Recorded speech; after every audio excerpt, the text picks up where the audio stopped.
தமிழகத்திலேயே மிக மிக குறைந்த சேதாரம் தங்கமயில் ஜுவல்லரி. தங்கம் வாங்க தங்கமயிலுக்கு வாங்க. நானோ லைஃபின் தங்கரசா தங்கத்தை குடிங்க சிங்கமா நடங்க. தமிழகம் முழுவதும் விற்பனைக்கு டிஸ்ட்ரிபியூட்டர்கள் தேவை. தொடர்புக்கு 9551142523. பிரைட்டன் பவர் பற்றி தெரியுமா? 35 வருட அனுபவம் நிறைந்த சேவை. பவர் கட் என்றால் எல்லாருக்கும் தெரியும். இனி பிரைட்டன் பவர் பற்றியும் தெரியும். Brayton power. இது ஜனநாயகத்திற்கான போர் மட்டுமல்ல, இது பாசிசத்தை வீழ்த்துகிற போர். இது ஜனநாயகத்திற்கான போர் மட்டுமல்ல, புதிய இந்தியா என்கிற பெயரில் இந்தியாவை புதைகுழியில் தள்ளிக் கொண்டிருக்கின்ற மோடிக்கு முடிவுரை எழுதுவதற்கு யாராலும் முடியாதென்றாலும் தமிழ்நாட்டு மக்களால் முடியும் என்பதை உலகுக்கு அறிவிக்கிற போர் இந்த போர். இந்த போரில் தென்திசை குமரி முதல் திருத்தணி மலையின் எல்லை வரையிலும் இருக்கின்ற பாலில் படு நெய்யாய் விறகில் தீயாய் வியாபித்து கிடக்கின்ற இளைஞர்களின் பிரதிநிதியாக இருக்கிற என் ஆரியூர் தம்பி உதயநிதி ஸ்டாலின் உதயசூரியன் சின்னத்தில் களத்தில் நிற்கிறார். அவரை காயப்படுத்தி விடாதீர்கள், அவரை கைதூக்கி விடுங்கள் என்று கேட்பதற்குத்தான் உங்கள் முன்னால் நான் நின்று கொண்டிருக்கிறேன். தம்பி உதயநிதி ஸ்டாலின் அவர்களுக்கு உதயசூரியன் சின்னத்தில் நீங்கள் போடுகிற ஓட்டு பசித்து துடிக்கிற குழந்தைக்கு ஊட்டுகிற பால் சோறுக்கு சமம். தம்பி உதயநிதி ஸ்டாலின் அவர்களுக்கு உதயசூரியன் சின்னத்தில் நீங்கள் போடுகிற ஓட்டு படிக்கின்ற மாணவனுக்கு புகட்டுகின்ற கல்விக்கு சமம். தம்பி உதயநிதி ஸ்டாலின் அவர்களுக்கு உதயசூரியன் சின்னத்தில் நீங்கள் போடுகிற ஓட்டு வயதான தந்தைக்கு வாங்கி கொடுக்கிற ஊன்றுகோலுக்கு சமம். தம்பி உதயநிதி ஸ்டாலின் அவர்களுக்கு உதயசூரியன் சின்னத்தில் நீங்கள் போடுகிற ஓட்டு பெற்றதாய்க்கு செய்யக்கூடிய பேருபகாரத்திற்கு சமம். மாற்று கட்சி வேட்பாளர்கள் யாராக இருந்தாலும் அவர்களுக்கு நீங்கள் போடுகிற ஓட்டு கடலில் விழுந்த மழைக்கு சமம், காட்டில் காய்கிற நிலாவிற்கு சமம், பாறையில் விதைத்த விதைக்கு சமம். விலை மதிக்க முடியாத உங்கள் வாக்குகள் கடலில் விழுந்த மழையாய், காட்டில் காய்ந்த நிலவாய், பாறையில் விதைத்த விதையாய் பலனின்றி போகாமல் பாதுகாக்க விடுமானால் வாக்களிக்க வேண்டிய சின்னம் உதயசூரியன், வாய்ப்பளிக்க வேண்டிய வேட்பாளர் உதயநிதி ஸ்டாலின் என்பதை நெஞ்சில் நிறுத்துங்கள், நினைவில் கொள்ளுங்கள் என்று உங்களை பார்த்து விண்ணப்பிப்பதற்கு நான் வந்திருக்கின்றேன். இன்றைக்கு திராவிட முன்னேற்ற கழகத்திற்கு அறைகூவல்கள் அதிகமாக இருக்கின்றன. திராவிட முன்னேற்ற கழகத்தை வீழ்த்தியே தீர்வதென்று 2 வல்லாதிக்கங்கள் போட்டி போட்டு இன்றைக்கு களத்திலே நிற்கிறார்கள். பாரதிய ஜனதா கட்சி இந்திய துணைக்கண்டத்தில் எல்லா இடங்களிலும் எங்கள் கொடி பறக்கிறது, தமிழ்நாட்டிலும் எங்கள் கொடி பறக்கும், நாங்களும் கோட்டைக்கு செல்வோம், வேட்டை நாய்களைப் போல தமிழ்நாட்டு மக்களை துரத்தியாவது பாரதிய ஜனதா கட்சியை தமிழ்நாட்டில் மலர வைப்போம் என்று அடம் பிடிக்கிறார்கள். ஆதிக்க வெறியில் நின்று முரசு கொட்டுகிறார்கள். தமிழ்நாட்டில் கால் ஊன்றுவதற்கு வாய்ப்பில்லை. சமூக நல்லிணக்கமும் சமய சகிப்புத்தன்மையும் தமிழ்நாட்டு மக்களினுடைய குருதியில் உறைந்து விட்டது. இந்த உணர்வை நீ உருக்குலைக்க முடியாது. ஒரு தாயின் மக்களாக வாழ்ந்து வருகிற இந்த மக்கள் மத்தியில் பாரதிய ஜனதா கட்சியினுடைய வெறுப்பரசியல் நிற்காது, நிலைக்காது என்று சொன்னாலும் நாங்கள் நிலைநிறுத்தி காட்டுவோம், எங்களால் முடியும் என்று இன்றைக்கு மோடி அறைகூவல் விடுகிறார். நான் இந்திய துணைக்கண்டத்தினுடைய பிரதமர் நாடாளும் நரேந்திர மோடிக்கு சொல்வேன், கருப்பு சிகப்பு கொடியேந்தி இருக்கிற ஒரு கழக தொண்டன் உயிரோடு இருக்கிறவரை தமிழ்நாட்டில் உங்களை ஊடுருவதற்கு அனுமதிக்க மாட்டார் என்பதை நான் எச்சரிக்கை கடமைப்பட்டிருக்கிறேன். ஒரே நாடு, ஒரே மொழி, ஒரே கலாச்சாரம், ஒரே பண்பாடு, ஒரே டாக்ஸ் என்று சொல்லி இந்தியாவை இன்னைக்கு தங்களுடைய சிமிழுக்குள்ளே அடைப்பதற்கு அவர்கள் படாத பாடுபடுகிறார்கள். இந்தியா ஒரு நந்தவனம். இதிலே தாமரை உண்டு, இதிலே ரோஜா உண்டு, இதிலே பிச்சி உண்டு, இதிலே இருவாச்சி உண்டு, இதிலே செண்பகம் உண்டு, இதிலே முல்லை உண்டு, இதிலே பாரிஜாதம் உண்டு. எல்லா மலர்களும் பூத்தி சிரிக்கிற நந்தவனம் இந்தியா. இந்த இந்தியாவிலே தாமரை மட்டும்தான் மலர வேண்டும் என்று கருதி இன்றைக்கு தப்பாட்டம் போடுகிறார்கள். நாங்கள் நினைத்ததெல்லாம் நடந்துவிட்டது. சிவந்து கிடந்த திரிபுராவில் கம்யூனிஸ்ட் கட்சிக்கு முடிவுரை எழுதி திரிபுராவில் நாங்கள் ஆட்சிக்கு வந்து விட்டோம். காலூன்ற முடியாது என்று கருதப்பட்ட பனி பொங்கி கிடக்கின்ற காஷ்மீரில் நாங்கள் காலூன்றி விட்டோம். காலூன்ற முடியாது என்று கருதப்படுகிற இடங்களில் ஆட்சிக்கு வரக்கூடிய அளவுக்கு எங்களுக்கு ஒரு நம்பிக்கை வந்துவிட்டது என்று இன்றைக்கு பிஜேபி கட்சி திராவிட முன்னேற்ற கழகத்திற்கு அறைகூவல் விடுகிறது. ஒற்றை புள்ளி, ஒரே அஜெண்டா.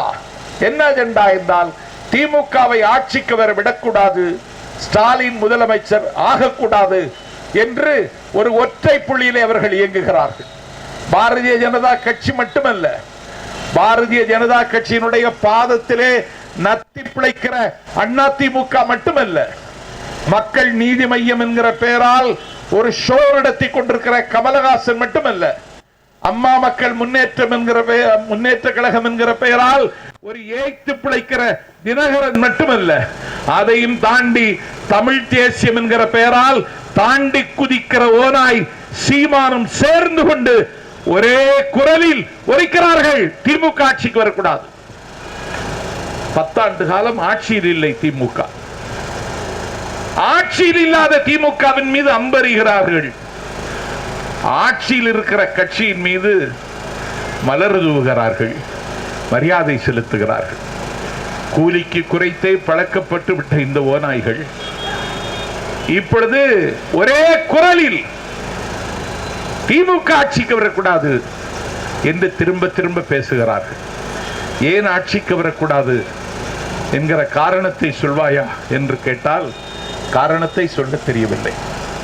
எடப்பாடி ஏன் இந்த நாட்டில் மீண்டும் முதலமைச்சராக வேண்டும், அதை அதிமுக தொண்டனே விரும்பவில்லையே, அவன் அருகில் இருக்கிற பன்னீர்செல்வமே விரும்பவில்லையே. அதிமுகவின் அப்பாவி தொண்டன் அதிமுக என்கிற கட்சியை அடகு வைத்து விட்டார்களே என்ற ஆத்திரத்தில் அல்லவா இருக்கிறார். இந்தியாவினுடைய உள்துறை அமைச்சர் மிஸ்டர் அமித்ஷா வருகிறார். அவன் ஒரு அவதார புருஷனை போல வருகிறார். மீனம்பாக்கம் விமான நிலையத்தில் இறங்குகிறார். இந்தியாவினுடைய பிரைம் மினிஸ்டர், நாடாளும் பிரதமர் வந்தால், இந்தியாவின் குடியரசுத் தலைவர் வந்தால், ஒரு முதலமைச்சர் கர்டசி புரோட்டோகால் படி போய் வரவேற்பது என்பது இயல்புதான். ஆனால் ஒரு உள்துறை அமைச்சர் மீனம்பாக்கம் விமான நிலையம் வருகிறார்.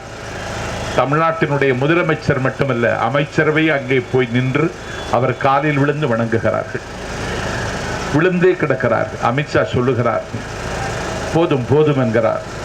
அதற்கு பிறகுதான் எழுந்திருக்கிறார்கள். மீனம்பாக்கம் விமான நிலையத்தில் இருந்து பட்டினப்பாக்கம் லீலா பேலஸ் ஹோட்டல் வரைக்கும் அண்ணாவின் கொடி ஏந்திய, அண்ணாவின் படம் பொறித்த கொடி கொடுத்து, அதிமுகவின் அப்பாவி தொண்டனை கூலிக்கு விலை கொடுத்து மீனம்பாக்கம் விமான நிலையத்தில் இருந்து லீலா பேலஸ் வரைக்கும் நிற்க வைக்கிறார்கள். இந்த கொடுமை தமிழகத்தில் தவிர வேற எங்கேயும் நடக்காது. நான் கேட்கிறேன், அதிகாரத்தில் இருக்கிற ஒரு ஆளுங்கட்சி பிஜேபி கட்சிக்கு பகடைக்காயாக மாறினால் கூட பரவாயில்லை, பாவம் அடிமைகளைப் போல இன்றைக்கு கூறி குறுகி நிற்கிறார்கள். அதிமுக என்கிற கட்சி ஜெயலலிதாவின் தலைமையில் இருந்த காலத்தில் இப்படி ஒரு முடிவை அவர் எடுத்திருப்பாரா? மோடியா லேடியா என்று கேட்டவர் ஜெயலலிதா. உதய் திட்டத்தை ஒப்புக்கொள்ள முடியாது என்று சொன்னவர் ஜெயலலிதா. நீ கொண்டு வந்திருக்கிற ஜிஎஸ்டியை தமிழகம் ஏற்காது என்று சொன்னவர் ஜெயலலிதா. அம்மா அம்மா என்று ஆராதிக்கிற அடிமைகளே, உதய் திட்டத்தை ஒப்புக்கொண்டீர்கள், ஜிஎஸ்டியை ஏற்றுக்கொண்டீர்கள். பாரதிய ஜனதாவினுடைய எல்லா மோசடி திட்டங்களையும் முந்திக் கொண்டாதிருக்கிறீர்கள். என்ன காரணம்? நீங்கள் கொள்ளையடித்திருக்கிறீர்கள், நீங்கள் கொலை செய்திருக்கிறீர்கள், நாட்டு மக்களை ஏய்த்திருக்கிறீர்கள். உங்களை பற்றிய தன் விவர குறிப்பு பயோடாட்டா அமித்ஷாவின் பாக்கெட்டில் இருக்கிறது, மோடியின் பாக்கெட் இருக்கிறது. நீங்கள் முறைத்தால் முடியாது என்று சொன்னால் உங்களுடைய முட்டை தட்டி சிறைச்சாலையில் அடைப்பதற்கு அவர்கள் தயாராக இருக்கிறார்கள். சிறைச்சாலை அடைத்தாலும் சித்திரவதை செய்தாலும் உனக்கு பணிய முடியாது என்று சொல்லக்கூடிய துணிச்சல் உங்களுக்கு இல்லை. பாரதிய ஜனதா கட்சி இந்தியாவில் எங்கே இருக்கிறது? நாஞ்சல் சம்பத் கேட்கிறேன், டெல்லியில் இருக்கிறாயா நீ? காஷ்மீரில் இருக்கிறாயா? மன்னர்களின் நகரம், பேலஸ் அரண்மனைகளின் நகரம் ஜெய்ப்பூரில் ராஜஸ்தானில் இருக்கிறாயா? இந்தியாவினுடைய காமர்ஸ் சிட்டி பாம்பே அங்கே இருக்கிறாயா? இந்தியாவினுடைய ரெவல்யூஷனரி சிட்டி கல்கத்தா அங்கே இருக்கிறாயா? இந்தியாவினுடைய ஹைடெக் சிட்டி ஹைதராபாத் அங்கே இருக்கிறாயா? இந்தியாவினுடைய நீ சிட்டி அமராவதி அங்கே இருக்கிறாயா? இந்தியாவின் கார்பர் சிட்டி சென்னை இங்கே இருக்கிறாயா? இந்தியாவில் மன்னர்கள் நகரம் மலையாள மண்ணின் தலைநகரம் திருவேண்டரம் அங்கே இருக்கிறாயா? இத்தனை இடங்களில் நீ இல்லை.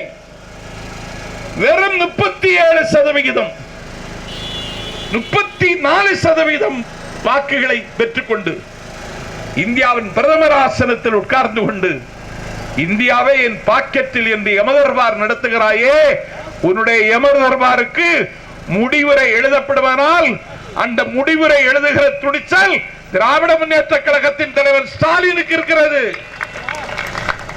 உன்னை கண்டு எல்லோரும் பயந்து அலறுகிறார்கள், அஞ்சுகிறார்கள்.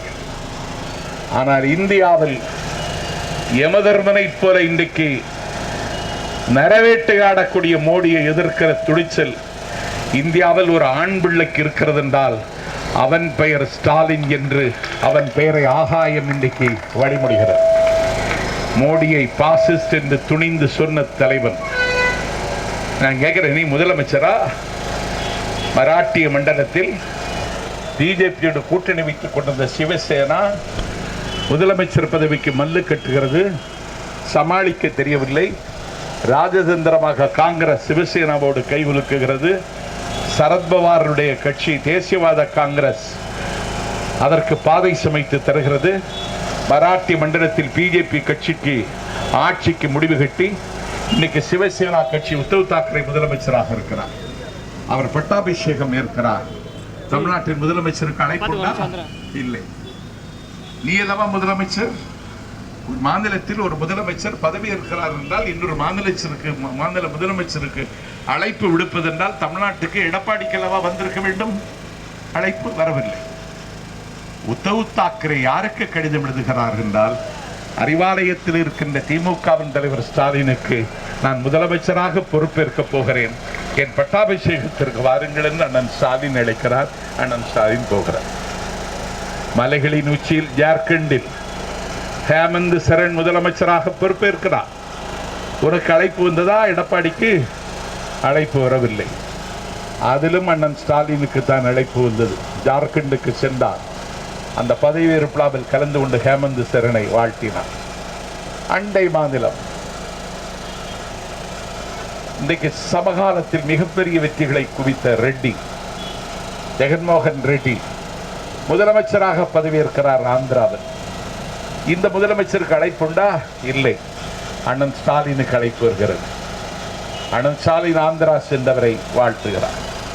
சந்திரசேகர் ராவ் முதலமைச்சராக பொறுப்பேற்கிறார் தெலுங்கானாவில். முதலமைச்சருக்கு அழைப்பில்லை. அண்ணன் ஸ்டாலினுக்கு தான் அழைப்பு வருகிறது. அப்படி என்றால் இந்தியாவில் இருக்கிற எல்லா முதலமைச்சர்களும் தமிழ்நாட்டின் முதலமைச்சர் ஸ்டாலின் என்றுதான் கருதி கொண்டிருக்கிறார்களே தவிர இந்த முட்டாள் பயிர்களை எவனும் முதலமைச்சராகவே ஒப்புக்கொள்ளவில்லை. நீ வெட்கப்பட்டிருக்க வேண்டாமா? ஒரு கோபமாவது வந்திருக்க வேண்டாமா? அடிமைகளுக்கு கோபம் வருமா? அடிமைகளுக்கு கோபம் வராது. நான் கேட்கிறேன், நீ மதிக்கிறது மாதிரி நடந்து கொண்டாயா? வெந்ததை தின்று வாயில் வந்ததை பேசுகிற வன்கணாளனை போல ஒரு முதலமைச்சர் ஒரு சராசரி நாளாந்திர பேச்சாளனை போல பேசுகிறார். முதலமைச்சர் மட்டுமா பேசுகிறார்? நாடாளும் பிரதமரே பேசுகிறார். திமுக ஆட்சிக்கு வரக்கூடாது. ஏன்? பாக்கெட்டை நிரப்பி விடுவார்கள். யார் சொல்வது? அணுக்குண்ட ஐயாவா? யார் பேசுவது? நாடாளும் பிரதமர். நான் பிரதமருக்கு எச்சரிக்கிறேன், யாகவராயினும் நாகாக்க காவாக்கால் சோகாப்பர் சொல்லிழுக்கப்பட்டு நீ பிரதமராக இருக்கிற காரணத்தால் இப்படி தரம் தாழ்ந்த விமர்சனங்களை நீ வைக்கக்கூடாது. அதுவும் திமுகவின் மீது. நீ உயர்ந்த பொறுப்பில் இருக்கிறவன். இது அழகா? இது குற்றாலத்தில் சென்று எவனாவது குழாயடியில் குளிப்பானா? அம்பாரி வைத்த யானையின் மீது உட்கார்ந்து கொண்டு எவனாவது பூனை பிடிக்க போவானா? நந்தவனத்திற்கு போய் எவனாவது ஊமத்தும்புவை கொண்டு வருவானா? தங்க தாம்பாளத்தில் எவனாவது தவிடு கொட்டி வைப்பானா? சாமியார் ஆகிவிட்டு எவனாவது மாமியார் வீட்டுக்கு போவானா? நீ இந்தியாவின் பிரதமர், உன் உயரம் என்ன? திமுக காரன் பாக்கெட்டை நிரப்பா, நீ என்ன பக்கெட்டை நிரப்புற? நீ யோக்கியமானவனா? யார் எடியூரப்பா? யாருடா எடியூரப்பா? தங்க நாற்காலியில் உட்கார்ந்திருந்தான் பெங்களூர்ல ரெட்டி. அவன் வீட்டு கல்யாணத்துக்கு செலவழிந்த தொகை 500 கோடி. ஒரு சத்திரத்தில், ஒரு மாநகராட்சி கூடத்தில் கல்யாணம் நடத்துவதற்கு வக்கில்லாமல் நீங்கள் வாடுகிறீர்கள். 500 கோடி ரூபாயை செலவழித்து பெங்களூரிலே கல்யாணம் நடத்துகிறார். வியாபம் ஊழலில் 48 பேர் செத்தார்கள். நீ யோக்கியமானவனா? நான் கேட்கிறேன், பிரான்ஸ் நாட்டின் தலைநகர் பாரிஸில் இருந்து பல்லாயிரம் கோடி ரூபாய்க்கு ரஃபேல் விமானங்களை வாங்குகிறீர்கள். யாரோடு சண்டைக்கு போகிறாய்? பாகிஸ்தானோட, சீனாவோட போர் நடத்துவதற்கு உகந்த சூழல் இந்தியாவில் இருக்கிறதா? எதற்கு நான் விமானம் வாங்குகிறாய்? கொள்ளையடிப்பதற்கு, கோடி கோடியாக கொள்ளையடிப்பதற்கு. உங்களிலே யோக்கியன் இருந்தால் ஒருவனை சொல். என்ன என்ன ஒரு பிரைம் மினிஸ்டர் பேசுவது? அவன் எடப்பாடி, அவன் உற்பத்தி செய்யும் பொழுதே முதலமைச்சர் உற்பத்தி பண்றது அப்பா அடிச்சாராமா? என்னடா இது? நீ முதலமைச்சர் கனவு கண்டிருப்பியா? உன்னை எடப்பாடி தாண்டினா எவனுக்காவது தெரியுமா? எக்மோர் ஸ்டேஷன் போர்ட்டர்னு கூப்பிட்டுருவான். அதான் உன் தகுதி. சசிகலா உன்னை முதலமைச்சரா உட்கார வச்சாங்க. அந்த அம்மாவுக்காவது நந்தியோட இருந்தியா? அவளால நான் முதலமைச்சர் ஆவலை. நரி நடந்த மாதிரி நடந்தான். நரி நடந்தது மாதிரி நாற்காலி கடையில் ஊடுறான், குனிறான். அந்த அம்மா பிடிச்சு உட்கார வச்சாங்க. இந்த பையன் துரோகம் பண்ணிட்டான், பன்னீர். அவன் யாருக்கு எப்ப பண்ணுவான்னு தெரியாது. கையில 8 கயிறு கட்டி இருக்கான், நெத்தியில 10 பொட்டு வச்சிருக்கான். எப்ப என்ன பண்ணுவான்னு தெரியாது. அதனால இந்த பையன் நம்பிக்கையோட இருப்பான்னு சொல்லி இந்த பையனை உட்கார வச்சா, இந்த பையன் அடுத்த நாளே மோடி காலடியில போய் விழுந்து அந்த அம்மாவை காட்டி கொடுத்து அந்த அம்மா பெங்களூர்ல பரப்பராக்கிற சிறைக்கு அனுப்பிட்டான். நான் கேட்கிறேன், என்னெந்தி கொண்டார்க்கும் உய்வுண்டாம், உய்வில்லை செய்நெந்தி கொன்ற மகருக்கு. நான் ஒரு நாள் ஒரு வீட்டில் ஒரு பகல்ல என்னை கூப்பிட்டு விருந்து தந்துட்டாங்கன்னா நான் சாகிறது வரைக்கும் மறக்க மாட்டேன்னு மட்டும் இல்லை, அரசியல் அந்த வீட்டில் நான் விருந்து சாப்பிட்டவர் எனக்கு எதிர் திசையில் பயணித்தா நான் அவரை விமர்சிக்க மாட்டேன். நாங்கள் நிற்கிறாரே மதிமுக பகுதி செயலாளர் திண்டல் நிஷா, அவருக்கு வீட்டில் போய் நான் சாப்பிட்ருக்கேன். மதிமுகவில் நான் இருக்க முடியல, நெருக்கடி வந்துருச்சு. எனக்கு எதிர் திசையில் நிசார் நிற்கிறாருன்னு சொல்லி புதுப்பேட்டையில் கூட்ட, டேய் நிசார் அப்படின்னு கேட்டா அவர் எனக்கு நிசாரை கலட்ட முடியும். ஆனால் நான் கூப்பிட மாட்டேன், சொல்ல மாட்டேன். நன்றி உணர்ச்சி வேணும் மனுஷனுக்கு. உனக்கு இருக்கா? ஒரு வேட்டை நாய் ஒரு பாம்பை துரத்திக்கிட்டே போகுது. பாம்பு பயந்துடுச்சு. பாம்பு சொல்லிச்சு, இப்படி துரத்துறான் கடிச்சு குதிரையிலும் போல இருக்குன்னு சொல்லி ஒரு வழிப்போக்கம் வந்தான். வழிப்போக்கண்ட இந்த வேட்டை நாய் என்ன துரத்துது, கடிச்சு குதிரையிலும் போல இருக்கு, உயிருக்கு ஆபத்து, எனக்கு அடைக்கலம் தான்னு கேட்டுச்சு. உனக்கு எப்படி நான் அடைக்கலம் தர முடியும்னு வழிப்போக்கம் கேட்டான்.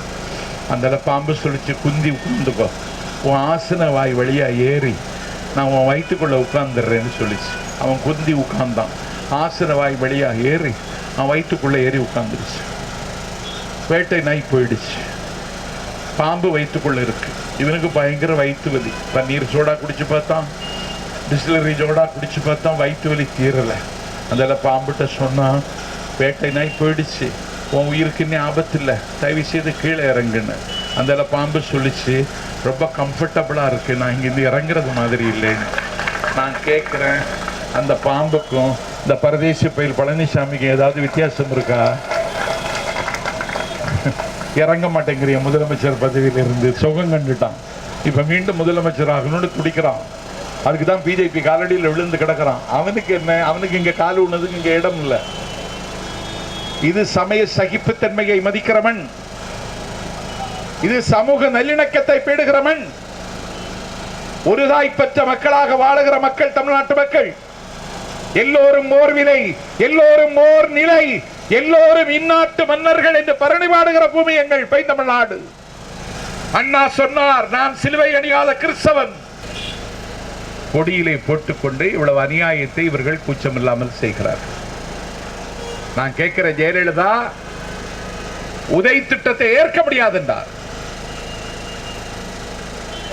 ஜிஎஸ்டியை தமிழ்நாடு ஒரு காலம் ஏற்காது என்றார்.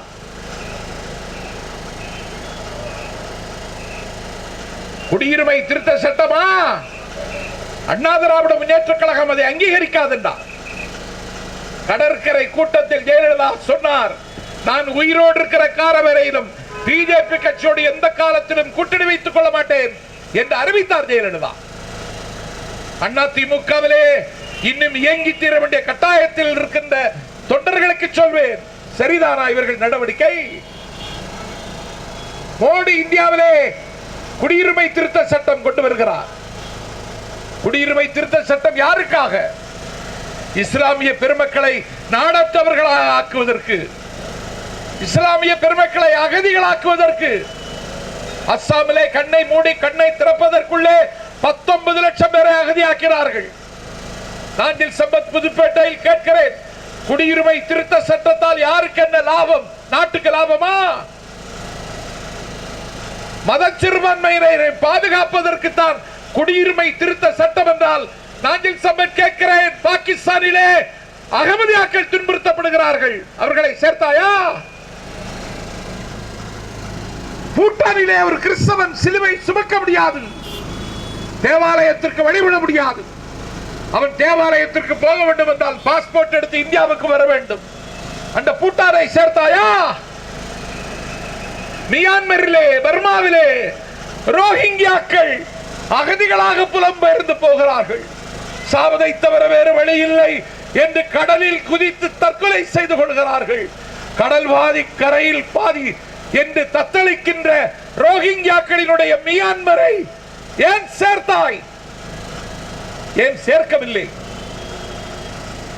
வங்காளதேசம் அண்டை நாடு, இந்தியாவோடு நட்பு கொண்டிருக்கிற நாடு. நான் கேட்கிறேன், இந்தியாவினுடைய எல்லையில் இல்லாவிட்டால் பிரிட்டிஷ் இந்தியாவில் ஆப்கானிஸ்தான் இருந்ததா? அந்த ஆப்கானிஸ்தானத்தை ஏன் சேர்த்தாய்? குடியுரிமை திருத்த சட்டத்திற்கு எதிராக நாடு கொதித்தது, குந்தளித்தது. ஆதரித்தவன் எடப்பாடி பழனிசாமியும் ஓ பன்னீர்செல்வம். நான் எடப்பாடி பழனிசாமிக்கும் பன்னீர்செல்வத்திற்கும் சொல்வேன், எந்த கோவிலுக்கு போய் சாமி கும்பிட்டாலும் உங்களுக்கு கதிமோட்சம் கிடைக்காது. நீங்கள் அழுகி சாவீர்கள் நீங்கள் செய்த அநியாயத்தில். என்னடா அக்கிரமம் இது! நாட்டு மக்களை, இந்தியாவினுடைய விடுதலைக்கு பாடுபட்டவர்கள் இஸ்லாமியர்கள், இந்தியாவின் விடுதலைக்கு விராயிலும்புகளால் வீர வரலாறு எழுதியவர்கள், இந்தியாவின் விடுதலைக்காக தலையை எடுக்கவும் தலையை கொடுக்கவும் தயாரானவர்கள் இஸ்லாமிய பெருமக்கள். இதே புதுப்பேட்டையில் தென்றல் நிசார் ஏற்பாட்டில் நான் திப்பு சுல்தான் கதை வந்து பேசினேன். நான் வரலாற்று நான் கேட்கிறேன், நீ செய்யலாமா? நீ ஆதரிக்கலாமா இதை? குடியுரிமை திருத்த சட்ட மசோதா நிறைவேற்றப்பட்டதென்றால் பிஜேபி கட்சி காரணம், பிஜேபி கட்சி மட்டும் காரணம் அல்ல, அதிமுகவும் காரணம். அதிமுகவுக்கு என்ன தண்டனை கொடுக்க போகிறீர்கள் எழுதி வைத்துக் கொள்ளுங்கள். இன்னைக்கு வேளாண் மசோதா பச்சை துண்டு கட்டிதான் விவசாயிங்கிறான், நான் ஏர் பிடிச்சு உழுவைங்கிறான், டிராக்டர் ஓட்டுவேங்கிறான். ஓட்டுவனி 6ஆம் தேதி முடிஞ்ச பிறகு ஒரு டிராக்டர் வாங்கியாச்சு நாங்க ஓட்டுறதுக்கு. ஓட்டத்தான் போற நீ. நான் கேட்கிறேன், விவசாயிகள் சட்டத்தை எதுக்கு ஆதரிச்ச? வேளாண் மசோதாவை ஆதரிக்கலாமா?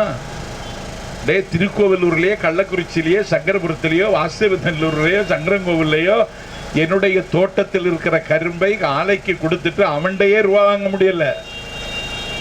நான் அதானிட்டையும் டாடாட்டையும் நிலத்தை கொடுத்துட்டு அவன் ரூபா வாங்க முடியுமா? நிலமற்றவர்களாக்க போகிறான். ஏழை விவசாயிகள் கட்டி இருக்கிற கோவணத்திற்கு உத்தரவாதம் இல்லை. என் பெருமைக்குரிய வாக்காளர்களே, 110 நாட்களை தாண்டி டெல்லியிலே விவசாயிகள் போராடி கொண்டிருக்கிறார்கள். அவர்கள் டெல்லிக்குள் ஊடுருவ வந்தவுடனே டெல்லியிலே அவர்கள் ஊடுருவ கூடாது என்று 17 அடி பள்ளத்தை சாலையில் தோண்டுகிறார்கள். விவசாயிகள் இருக்கிற இடத்தில் தண்ணீர் இணைப்பை துண்டித்தார்கள், மின்தடை ஏற்படுத்தினார்கள், இணையதளத்தை துண்டித்தார்கள். லட்சக்கணக்கான விவசாயிகள் டெல்லியிலே கூடினார்கள், குழுமினார்கள், போர்க்கடி தூக்கினார்கள். பணிந்தான் மோடி. சட்டத்தை திருத்துகிறோம் என்றார் மோடி. சரணடைந்தார் என் மோடி. விவசாயிகள் சொன்னார்கள், 3 சட்டத்தையும் திரும்ப பெறுவது வரை நாங்கள் பின்வாங்க போவதில்லை என்று முடிவில்லாத போருக்கு முகம் எடுத்துக் கொண்டிருக்கிறார்கள். இன்னைக்கு இதுவரைக்கும் உங்களுக்கு சொல்ற இதெல்லாம் பேப்பர்ல வராது, நியூஸ்ல வராது, எல்லாம் அவன் பகம்தான் போடுறான். எல்லாம் வெற்றி நடை போடும் தமிழகம் தான். பேப்பர்ல வராது. 284 பேர் இதுவரைக்கும் செத்துட்டான் போராட்டத்தில். ஆந்திர அமெரிக்காவில் ஒரு கருப்பனை கொன்னுட்டாங்க அடிச்சு. ஒரு கற்பனை கொண்டதற்கு நான் தான் உலகம் என்று கருதி கொண்டிருந்த ட்ரம்பை தூக்கி தூர வீசிட்டான் அமெரிக்காவில். ஒருவனை கொண்டதற்கே ட்ரம்புக்கு நாற்காலி போச்சுன்னா 284 பேரை கொன்ற மோடிக்கு இனிமேல் நாற்காலி நிற்குமா? 284 பேர் செத்ததற்கு மோடி மட்டும் காரணம் அல்ல, எடப்பாடியும் காரணம். நீங்க ஆதரிக்கலைன்னா இந்த மசோதா நிறைவேறி இருக்காது. SR பாலசுப்ரமணியம் அந்த கட்சியில் ஒரு MP இருக்கான். பக்கத்து வீட்டுக்காரனுக்கே அவனை யாருன்னு தெரியாது. அவன் சொல்றான், மெட்ராஸ் சென்ட் ஜார்ஜ் ஃபோர்ட் கோட்டையில் இருந்து ஒரு டெபுட்டி செக்ரட்டரி என்கிட்ட பேசினாரு, ஆதரிக்க சொல்லி ஓட்டு போட்டாரு, நான் ஆதரிச்சு ஓட்டு போட்டேங்கிறான். இந்தியாவினுடைய தலையெழுத்தை தீர்மானிக்கின்ற வேளாண் மசோதாவை ஒரு டெபுட்டி செக்ரட்டரி சொன்னா நீ ஆதரிச்சு ஓட்டு போடுவியா? இதுதான் அதிமுக ஸ்டாண்டா? சொல்லு. முடியாது. எல்லாரும் பாதிச்சுட்டாங்க. இன்னைக்கு ஒரு செய்தி தெரியுமா? உத்தரப்பிரதேசத்தில் ஒரு பல்கலைக்கழகத்தினுடைய வைஸ் சான்சலர் சங்கீத ராவ் பேர் அவன் இன்னைக்கு போலீஸ் டிஸ்ட்ரிக்ட் கலெக்டர்கிட்ட கொண்டு போய் மனு கொடுத்துருக்கான். என்ன மனு கொடுத்துருக்கான்னு தெரியுமா? பாங்கு பள்ளிகளில் பாங்கு ஒலிக்க கூடாது, பாங்கு ஒலிப்பதால் என் உறக்கம் கெடுகிறது, என் உடல்நலம் பாதிக்கிறது, பாங்குக்கு தடை விதிக்க வேண்டும் என்று ஒரு சராசரி மதவரி பிடித்தவன் கொடுத்தா கூட அறியாமையில் செய்கிறான், ஆத்திரத்தில் செய்கிறான்னு சொல்லலாம். ஒரு யூனிவர்சிட்டி வைஸ் சான்சலர் பள்ளியில் பாங்கு ஒலிக்க கூடாது. யார்கிட்ட? கலெக்டர்கிட்ட. அவன் அந்த ஆசிரத்தில் உட்கார வச்சிருக்கலாமா? பள்ளிகளில் பாங்கோசை ஒலிக்கட்டும், தேவாலயங்களில் ஆலயமணி ஒலிக்கட்டும், திருக்கோவில்களில் மணி ஒலிக்கட்டும், நாத்திக பிரச்சாரம் நாடெல்லாம் நடக்கட்டும். அவரவர் கருத்தை அவரவர் சொல்ல இந்தியாவில் அனைவருக்கு உரிமை உண்டு. அதுதான் இந்தியா. பள்ளிவாசல்ல பாங்கு போடக்கூடாதுன்னு யார் சொல்றா? பல்கலைக்கழகத்தின் துணைவேந்தர் உத்தரப்பிரதேசத்தில். மாட்டுக்கறியை தின்னாதேங்கிறான், மாட்டுக்கறியை விற்காதேங்கிறான். மாட்டுக்கறியை விற்கிறவன் கழுத்தை வெட்டுறான், தலையை வெட்டுறான், செத்தவன் கணக்கில்ல. ஒரு வெறுப்பரசியலை முன்னெடுக்கிறார்கள்.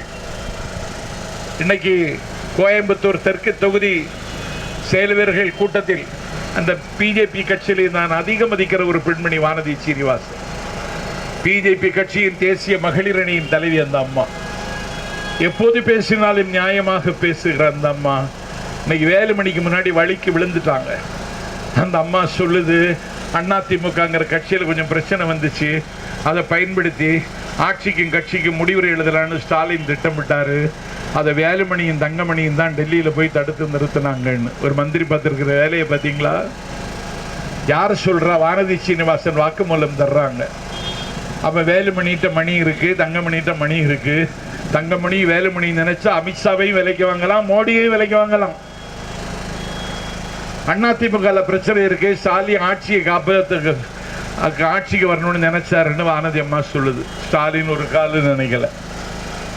ஸ்டாலின் சொன்னார், கொல்லைப்புறம் வழியாக குறுக்கு வழியாக கோட்டைக்கு செல்ல ஸ்டாலின் விரும்பவில்லை, மக்களை சந்தித்து இந்த மகுடத்தை ஏற்க விரும்புகிறேனே தவிர குறுக்கு வழியாக கோட்டைக்கு செல்ல விரும்பவில்லைன்னு தான் ஸ்டாலின் இதுவரைக்கும் சொல்லிட்டு இருக்கார். இல்லைன்னா உங்களை விலைக்கு வாங்க எங்களுக்கு தெரியாத ஒரு அடிமை பெண் படம் போட்டா நீங்க வந்துருவீங்க. உங்களை விலைக்கு வாங்க எங்களுக்கு தெரியாதா? அதல்ல. நான் மக்களை சந்திக்கிறேன், மக்கள் ஆதரவோடு இந்த மண்ணில் முதலமைச்சராகிறேன் என்றுதான் சொன்னார். வானதி அம்மா போய் சொல்றாங்க. எங்க பார்த்தாலும் வெறுப்பரசியலை தூவி விட்டு இப்ப சொல்றான், என்ன சொல்றான், 6 சிலிண்டர் தாரேங்கிறான். ஆட்சியில் நீ இறங்குக்கு 1 சிலிண்டர் தாடா, 6 வேண்டாம், அட்வான்ஸா 1 கொடுறான் மோனே, தருவியா? சிலிண்டருக்கு மானியமாவது தருவியா?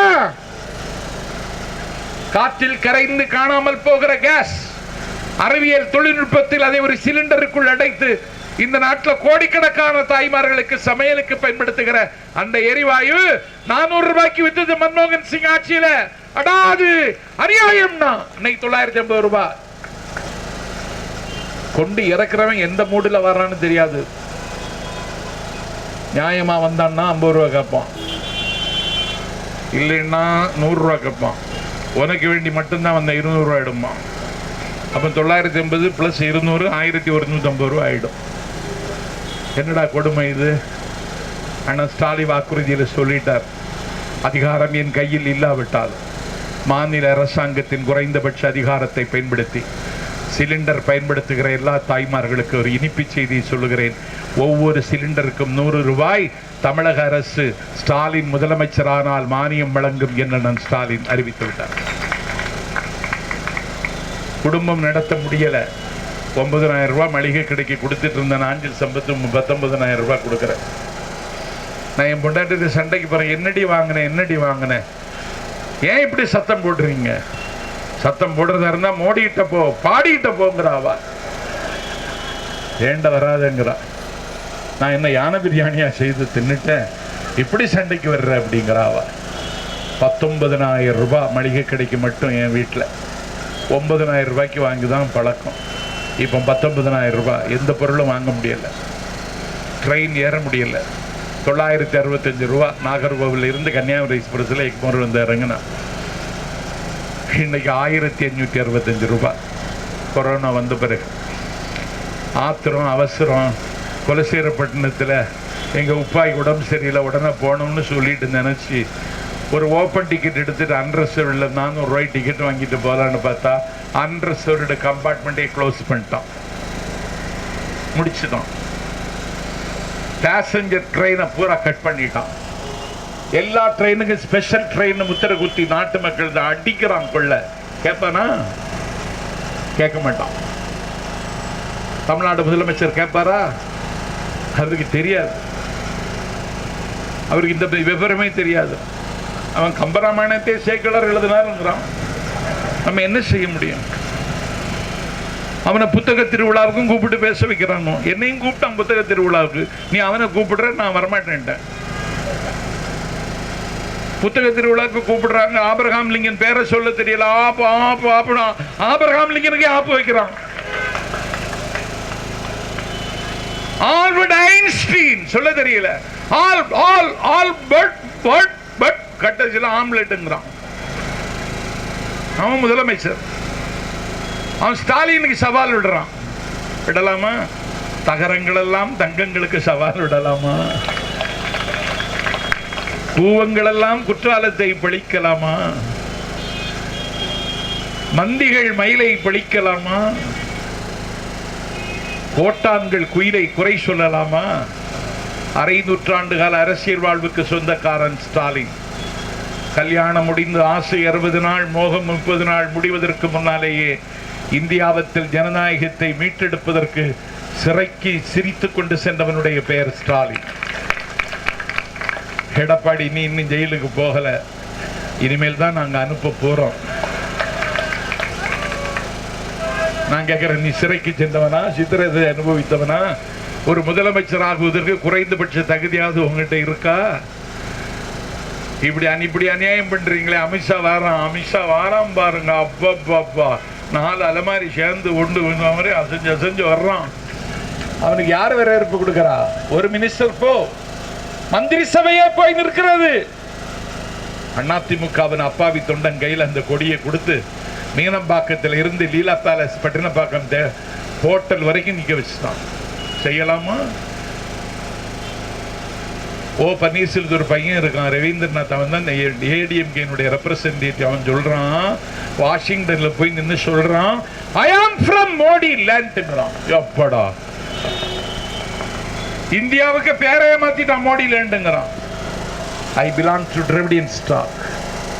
ஐ am proud to call myself a Dravidian. நான் திராவிட பாரம்பரிய களஞ்சியத்திலிருந்து வந்திருக்கிறேன், என்னை ஒரு திராவிடன் என்று சொல்லிக் கொள்வதில் பெருமைப்படுகிறேன் என்று அண்ணா சொன்னாரே நேருவை பார்த்து.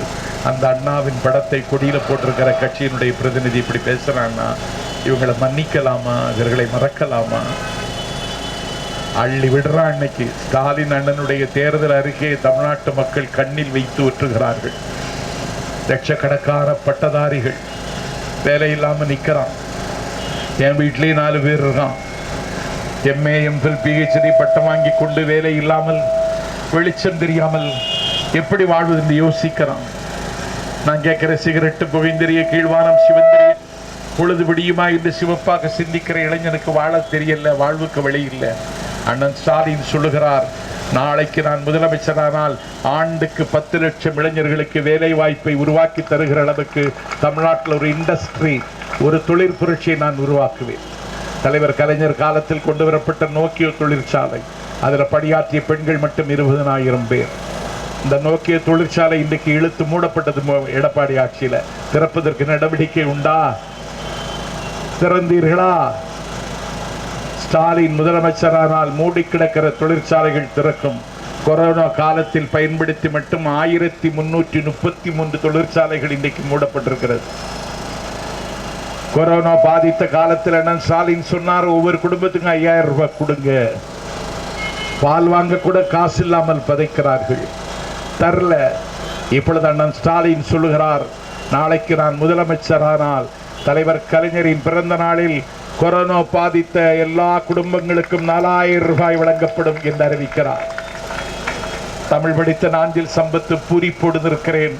திருக்குறளை இந்தியாவினுடைய தேசிய நூலாக்குவதற்கு நடவடிக்கை எடுக்கப்படும் ஸ்டாலின் அறிவித்திருக்கிறார்.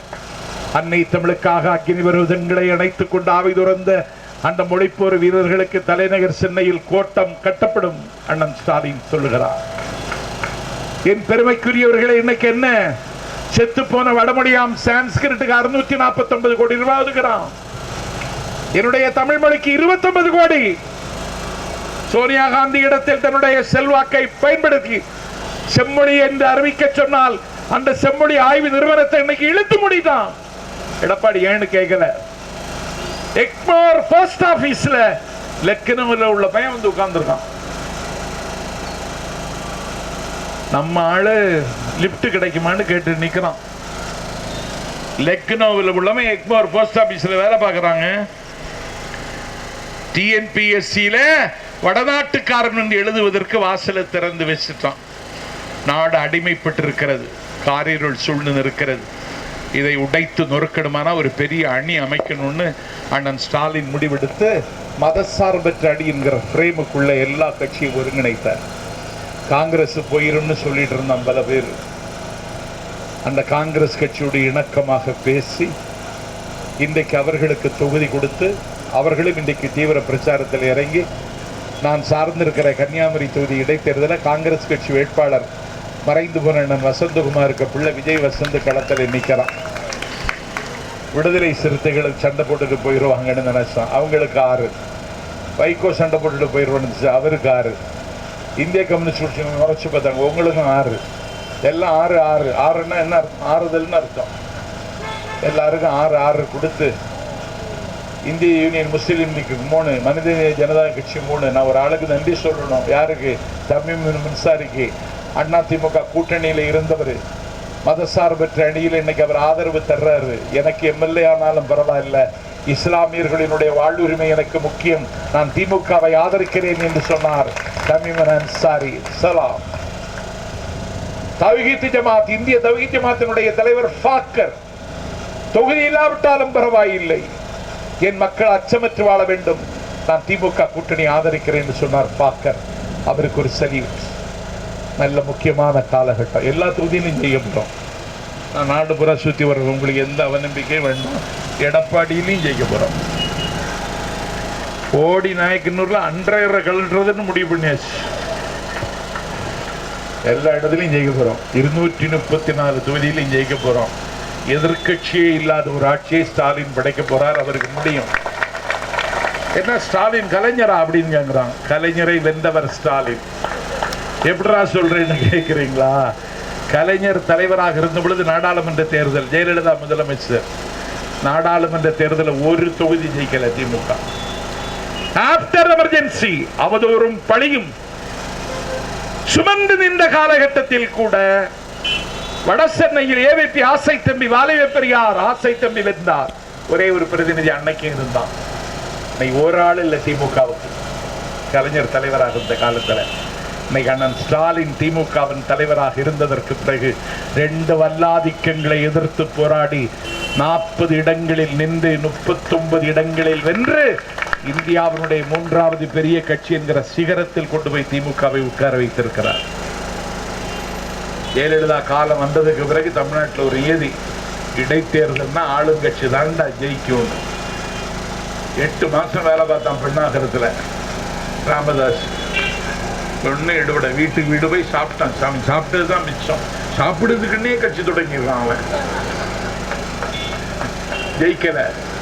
நான் கேட்கிறேன், இன்னைக்கு ஆளுங்கட்சி தான் இடைத்தேர்தலில் ஜெயிக்கும்னா 23 இடைத்தேர்தலில் இன்றைக்கு ஆளுகிற கட்சியிடமிருந்து 13 தொகுதிகளை கைப்பற்றியது அண்ணன் ஸ்டாலினின் தலைமை. 234 தொகுதியிலும் ஜெயிக்க போறோம். இந்த தொகுதி ஒரு மான பிரச்சனை அவன் கருதுறான். இன்னைக்கு பேப்பர் பார்த்தீங்களா? நானோ என்னுடைய குடும்பமோ அரசியலில் ஈடுபட மாட்டோம்னு சொன்னான் ஸ்டாலின். இன்னைக்கு அவனுக்கு மகன் உதயநிதி ஸ்டாலின் சேப்பாக்கம் திருவல்லிக்கேணி வேட்பாளர்னு இன்னைக்கு ஒரு பக்கம் விளம்பரம் கொடுத்துருக்கான். அதுக்கு 100 கோடி ரூபாய். உதயநிதி ஸ்டாலின் நான் எம்எல்ஏ ஆகணும்னு சொல்லலை. ஸ்டாலின் நிற்கிறியான்னு கேட்கல.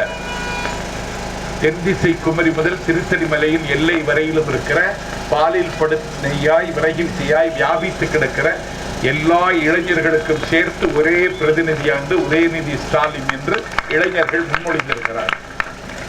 அதை திமுக மதித்து அவருக்கு ஒரு சீட்டு கொடுத்திருக்கு. அதை கொச்சப்படுத்துறான். உதயநிதி ஸ்டாலினுக்கு என்ன டிஸ்குவாலிஃபைடுன்னா, அவர் தளபதியினுடைய மகன் என்பதுதான் அவருடைய தகுதி குறைவு. அவருடைய ஆற்றலுக்கு, அவருடைய பழகும் தன்மைக்கு, அவருடைய திரையுலகத்தில் இருக்கிற செல்வாக்குக்கு, அவருடைய அயராத உழைப்புக்கு அவருக்கு 5 தொகுதி கூட கொடுக்கலாம். ஆனா அவர் தளபதியின் மகன் என்கிற தகுதி குறைவு தான் அவருக்கு இருக்கு. அதையெல்லாம் கணக்கில் எடுத்துக்காம தம்பி நிற்கிறான். தம்பியை காயப்படுத்தி விடாதீர்கள். தம்பி உதயநிதி ஸ்டாலினை கைவிட்டு விடாதீர்கள். நீங்கள் தத்தளித்தால் உதயநிதி ஸ்டாலின் உங்களுக்கு படகாக இருப்பார். நீங்கள் தடுமாறினால் உதயநிதி ஸ்டாலின் உங்களுக்கு ஊன்றுகோலாக இருப்பான். உங்கள் இரும்பை பொன்னாக்குகிற மந்திரக்கோலாக என் தம்பி உதயநிதி ஸ்டாலின் இருப்பான். உங்கள் துயரங்களுக்கு அவன் ஆறுதலை பெற்றுத் தருவான். உங்கள் துன்பங்களுக்கு அவன் விடுதலையை வாங்கி தருவான். உங்கள் கனவுகளுக்கு அவன் சிறகுகளை தயாரித்து தருவான். சேப்பாக்கம் தொகுதி காலம் காலமாக கலைஞர் நின்ற தொகுதி, கலைஞர் வென்ற தொகுதி சேப்பாக்கம் திருவல்லிக்கேணி. அதிலே இப்பொழுது அவருடைய பேரன் நிற்கிறான். அவரை காயப்படுத்தி விடாதீர்கள் என்று கேட்டுக்கொள்ளுங்கள். பந்திகளின் முன்னால் முத்தை சிதறவிடாதேயுங்கள். பரிசுத்தமானதை நாய்க்கு கொடாதேயுங்கள். ஆழ்விற்று பொன் வாங்கியோர் செய்த பூனை ஆந்தைக்கு கட்டி மகிழாதீர்கள். நீள்விட்ட பொன் மாளிகை கட்டி பெயினை நேர்ந்து குடியேற்றி விடாதீர்கள். செருப்புக்கு தோல் வேண்டி ஒரு செல்லும் குழந்தையை கொன்று விடாதீர்கள். வழி இருக்க குழியில் விழுந்து விடாதீர்கள். கனி இருக்க காயை கவர்ந்து விடாதீர்கள். கரும்பிருக்க இரும்பை வென்று விடாதீர்கள். உழைப்பதற்கு உதயநிதி ஸ்டாலின் தயாராக இருக்க உளுத்தர்களை ஒப்புக்கொள்கிற பாவத்தை இந்த தேர்தலில் செய்து விடாதீர்கள். உடைந்து சிதறிய நெஞ்சத்தோடு கேட்கிறேன். உருக்குலைந்த உள்ளத்தோடு கேட்கிறேன். கணக்கற்ற கவலையோடு கேட்கிறேன். உங்கள் காலில் மாலையாக விழுந்து கெஞ்சி கேட்கிறேன். மடிப்பிச்சை கேட்கிறேன். மன்றாடி கேட்கிறேன். ஒரு பிச்சைக்காரன் யாசகம் கேட்டதைப் போல நாஞ்சில் சம்பத் புதுப்பேட்டையில் இருகை ஏந்தி யாசகம் கேட்கிறேன். வாக்களியுங்கள் உதயசூரியன் சின்னத்திற்கு. வாய்ப்பளியுங்கள் என் தம்பி உதயநிதி ஸ்டாலினுக்கு என்று கேட்டு விருப்பமில்லாமல் விடைபெறுகிறேன். வெற்றி விழாவில் சந்திக்கிறேன். விடிய விடிய பேசுகிறேன். நன்றி, வணக்கம்.